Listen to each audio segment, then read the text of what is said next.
উত্তরপ্রদেশের প্রয়াগরাজে কুম্ভ মেলায় পদপৃষ্ট হয়ে পশ্চিম বর্ধমান জেলার জামুরিয়ার কেন্দার বাসিন্দা বিনোদ রুইদাসের মৃত্যু।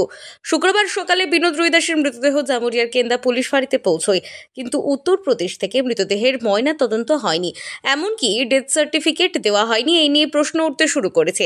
কুম্ভ মেলায় চূড়ান্ত অব্যবস্থার অভিযোগ তুললেন পশ্চিম বর্ধমান জেলা তৃণমূল সভাপতি নরেন্দ্রনাথ চক্রবর্তী। এই ঘটনায় যোগী সরকারকে কটাক্ষ করেছেন। গত সোমবার আসানসোলের জামুরিয়া থানার কেন্দার বাসিন্দা বিনোদ রুইদাস তার শ্যালক এবং শ্যালকের বন্ধু মিলে কুম্ভ মেলায় গিয়েছিল। বুধবার ভোররাতে কুম্ভ মেলায় পদপৃষ্টের ঘটনা ঘটেছিল।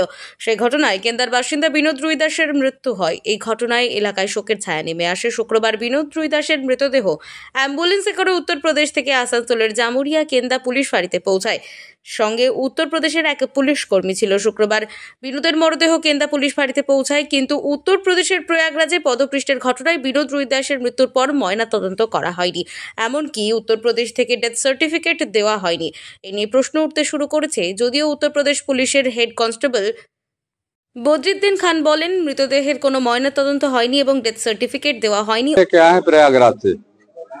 कुंभ मेला का बड़ी है, कुंभ मेला का बड़ी अभी कहाँ में अस्पताल से दिया गया है, कुंभ मेला का है कहाँ का है ये तो वो बताएगा, डॉक्टर बताएगा। बंगाल में आए, बंगाल में आए तो बॉडी के साथ कितने आदमी आए, उनका घर वाले भी आए। उस जो बॉडी का जिसकी डेथ हुई है उसका साल आए साथ में, और हम आए हैं और ड्राइवर गाड़ी चला के आया, 3 लोग आए। ये बॉडी कहाँ से लेके आप लोग आए? प्रयागराज से। অন্যদিকে মৃতের শ্যালক বিষ্ণু রুইদাস বলেন, উত্তরপ্রদেশ থেকে কোনো ডেথ সার্টিফিকেট দেওয়া হয়নি। এক ব্যাগ ভিড় দিয়েছে, জামাবুকে দেবে টেবে একাকার করে দিল, আমাকে ভাবটি দিল। কখন হয়েছিল এটা? ওইটা 29 তারিখে 3টার সময়, ভোর 3টে। হ্যাঁ, তারপর একদিকে করার পর আমি একদম বুঝতে পারলাম না যে জামাবুকে দেবে দিয়েছে। দেওয়ার পর এত চিৎকার, আমরা 3 ঘন্টা জামে ফাইসে আসছিলাম, 3 ঘন্টা। ওখানে সরকার কিছু ব্যবস্থা নিল না, হেলিকপ্টারে ঘুরে বেড়াচ্ছে ওরা কিছু ব্যবস্থা নিচ্ছে না, এত লোক দাবাইছে না, কিছু বলার নাই। আর ওরা উঠাই নিজে হসপিটাল নিয়ে চলে গেছে, আমি জানিও না। ওরা দাবি করে সময় না পেলাম আমি 30 তারিখে সকালে। ওর নাম্বারটাতে ফোন লাগাই, আর পুলিশ গেলা কে কিছু, হ্যাঁ ফোনটা অন্য কেউ ধরছিল। ও আমাকে বললো যে লাশের মধ্যে ফোনটা পেয়েছি। সে ফোনটা নিয়ে নিয়েছে। সেই ফোন এখনো পাইনি? না, ফোনটা পাইনি। তারপর আইডেন্টিফাই করলাম, বললাম যে ওটা আমার বেটে। আমি আধার কার্ড সব দিলাম, আমার দিদির প্রুফ সব দিলাম। তারপরে একটা পুলিশ দিল আমার সঙ্গে, বললি যে আমি পোস্টমর্টম কিছু আমার কাগজ কিছু দেয়নি। না ওরা কিছু করছে না। হ্যাঁ বললাম, আমি পোস্টমর্টম বলছে কিছু হবে না। বলছে তোমার কি কারো পোস্টমর্টম? না কিছু দেয়নি আমাকে, কিছু একটা কাগজ দেয়নি, কিছু দেয়নি। আর কোনো চালান টাইপের কোনো কাগজ কিছু? না কিছু দেয়নি। যেহেতু ডেথ সার্টিফিকেট না থাকার কারণে মৃতদেহ হস্তান্তর নিয়ে দীর্ঘক্ষণ টানাপোড়েন হয়। শেষ পর্যন্ত জামুরিয়া থানার পুলিশের উদ্যোগে আসানসোল জেলা হাসপাতালে বিনোদ রুইদাসের ময়না তদন্ত হয়। অন্যদিকে এই ঘটনার পর উত্তরপ্রদেশ সরকারের বিরুদ্ধে ক্ষোভ উগড়ালেন পশ্চিম জেলা তৃণমূল সভাপতি নরেন্দ্রনাথ চক্রবর্তী। অর্গানাইজ করছে ইউপি সরকার, তারা যে এরকম অমানবিক পাশবিক হতে পারে, এটা এই মৃতদেহ দেখে আমরা বুঝতে পারছি।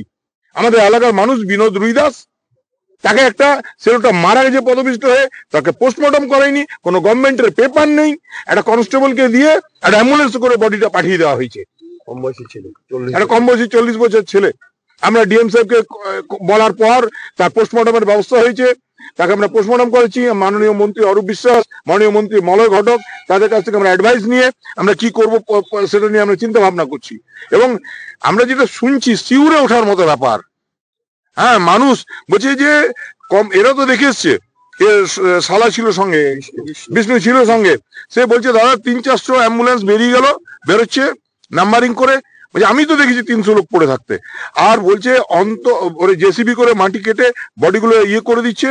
অন্তত 2,5-3 হাজার লোক মারা গেছে এই ইয়েতে। মানে শতাব্দীর, মানে এরা বলছিল না যে কংগ্রেস আমলে এত মারা গেছে। এটা কুম্ভের একটা ইতিহাসে এরকম নারকীয় ঘটনা হয়নি। দেখুন, খুবই দুর্ভাগ্যজনক ঘটনা আমরা যেটা জানতে পারলাম। এবং সব থেকে দুঃখের বিষয়, কাল প্রথমে জেনেছিলাম কলকাতার 3 জন। আমি কাল কলকাতায় গেছিলাম, রাত্রে যখন এলাম তারপরে দেখছি যে জামুরিয়ার একজন। পরবর্তী সময় ট্রেস করে পাওয়া গেল যে, এবং যেটা হচ্ছে আমারই এলাকার, আমাদের কেন্দা গ্রামের খুবই ভালো ছেলে, টোটো চালায়, জীবিকা নির্বাহ করে, এবং তার শালা এবং তার শালার বন্ধুর সঙ্গে সে গিয়েছিল কুম্ভতে। এবং সেখানকার প্রশাসনের, যেখানে কোটি কোটি লোকের সমাবেশ, সেখানকার প্রশাসনের উচিত ছিল, কোটি লোকের যদি সমাবেশ হয় সেখানে প্রশাসনকে আরও তৎপরতা হওয়া উচিত ছিল। কিন্তু যারা গেছে তাদের পরিবারেরাও বলছে সেখানে প্রশাসনের কোনো দেখা নেই। অত মানুষ বিশৃঙ্খলভাবে তারা যেভাবে হুড়মুড়িয়ে পড়ে মারা যায়, মানুষের উপর চেপে মানুষের পার হয়ে গেছে, কেউ কোনো কাউকে তোলার উপায় নেই। হয়তো কেউ কাউকে নিজেদের মধ্যে টেনে তুলেছে, বাকি যে পড়ে আছে তো পড়ে আছে, এরকম বহু লোক মারা গেছে। এটা আমি বলবো সরকারের অপদার্থতার কারণে এই মানুষটাকে এরকমভাবে প্রাণ দিতে হলো। হাসপাতালে নিয়ে যাওয়ার পর তাদের উচিত ছিল সেখানে পোস্টমর্টম করিয়ে তাদেরকে কাগজপত্র দিয়ে তাদের পাঠানো, কিন্তু সেখানেও পোস্টমর্টম করেনি। অমনি একটা নাম লিখে একটা কাগজ, আমরা যে কোনো কলকাতারও 3 জনকে দেখলাম, কাউরির পোস্টমর্টম না করিয়ে সেখানে পাঠানো হয়েছে। কোনো ওইটাই তো হচ্ছে, পোস্টমর্টম করলেই তো ডেথ সার্টিফিকেট আসবে, এবং যে কাগজ দিচ্ছে তাতে কুম্ভমেলাতে পদপিষ্ট হয়ে মারা গেছে সেটাও লেখা নেই। এই ধরনের ঘটনা লজ্জাজনক ঘটনা, ধিক্কারজনক ঘটনা। তবুও মানুষকে বেঁচে থাকার জন্য তার কিছু ক্ষতিপূরণ দেওয়া উচিত, এবং কত দেবে না দেবে তা এখনও পর্যন্ত আমরা জানতে পারিনি। এবং পরিবারের লোক খুব হতাশ, তার বাড়িতে বৃদ্ধ বাবা মা অঝরে কেঁদে যাচ্ছে। নিশ্চয়ই সোচ্চার হব। আমরা এর বিরুদ্ধে আছি, গরিব মানুষের পাশে আমরা সবসময় থাকি, আছি এবং থাকবো। আচ্ছা, 27 তারিখে গেছিল। হ্যাঁ, কারদের সঙ্গে গেছিল? খবর আছে? আমার ভাইয়ের সঙ্গে গেছিল, আর ভাই একটা বন্ধু গেছিল।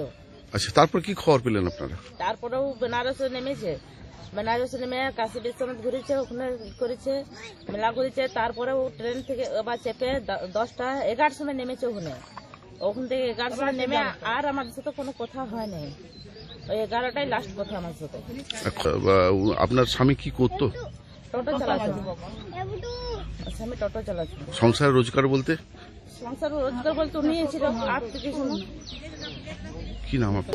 বা যেখানে মারা গেছে সেখানেরও কোনো কাগজপত্র তারা দেয়নি, ডেথ সার্টিফিকেট দেয়নি, পোস্টমর্টমও দেয়নি, এবং যে হসপিটাল থেকে রিকভার করে নিয়ে আসা হয়েছে সেই হসপিটালেরও কোনো কাগজপত্র দেয়নি।